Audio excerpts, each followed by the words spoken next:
Bombo Radio Philippines presents Christmas Around the World, as shared and told by our Bombo International News Correspondents.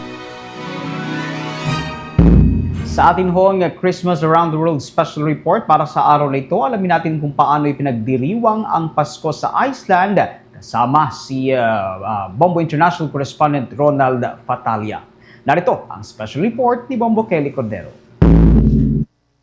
Kilala sa pagiging isang bansa na may kahanga-hangang kalikasan tulad ng mga bulkan, geothermal springs at mga glacier, ang Iceland ay may populasyon na hindi hihigit sa 400,000 katao at kilala sa mataas na kalidad ng buhay at mga hakbang nito sa pangangalaga ng kalikasan. Nangunguna rin ito pagdating sa renewable energy gamit ang geothermal at hydropower na mga pinagmumulan ng kuryente. Pero ngayong holiday season, ating aalamin kung papaano nga ba ipinagdiriwang ng mga Icelanders ang Pasko sa kanilang makulay at malamig na bansa. Sa Iceland, ang Pasko ay isang espesyal na okasyon na puno ng tradisyon at kasiyahan. Bagamat malamig ang panahon, ang mga Icelanders ay masigla at puno ng init ng Pasko sa kanilang mga puso. Nagsisimula ang selebrasyon sa pagtatapos ng Nobyembre. Ang mga bahay ay nilalagyan ng mga makukulay na ilaw at mga dekorasyon. Mahalaga sa kanila ang mga tradisyonal na palamuti at ang paglalagay ng mga kandila sa bintana. Ang mga kandila ay simbolo raw kasi ng pag-aasa sa dilim ng taglamig.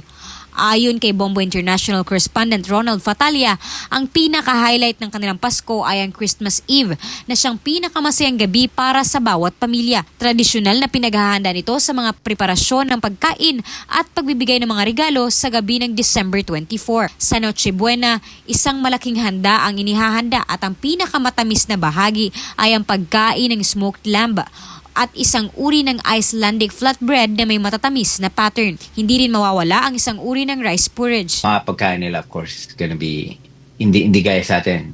Sila, ang typical na pagkain nila during Christmas is may tinatawag sila na lamb.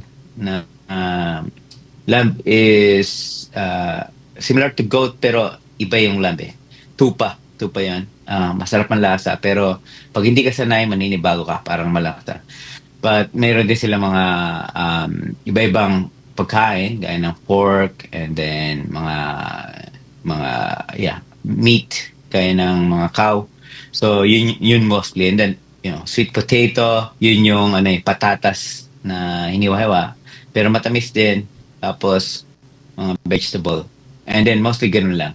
Sa gabi ng Pasko, hindi lamang si Santa Claus ang nagdadala ng regalo. Sa Iceland, mayroon ding Yule Lads o 13 batang individual na may iba't ibang katangian at ugali.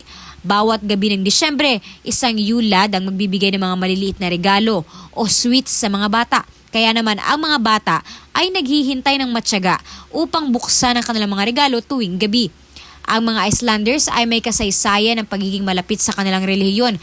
Pero ayon kay Ronald, bihira lang magsimba ang mga ito. Actually, meron silang 13 Santa Claus dito. Starting from December 12, meron na mga bata, naglalagay sila ng socks sa mga door nila or sa room nila or sa bahay. And then expecting daily actually from the 13th or 12th of December, meron sila makukuha ang present galing sa Santa Claus.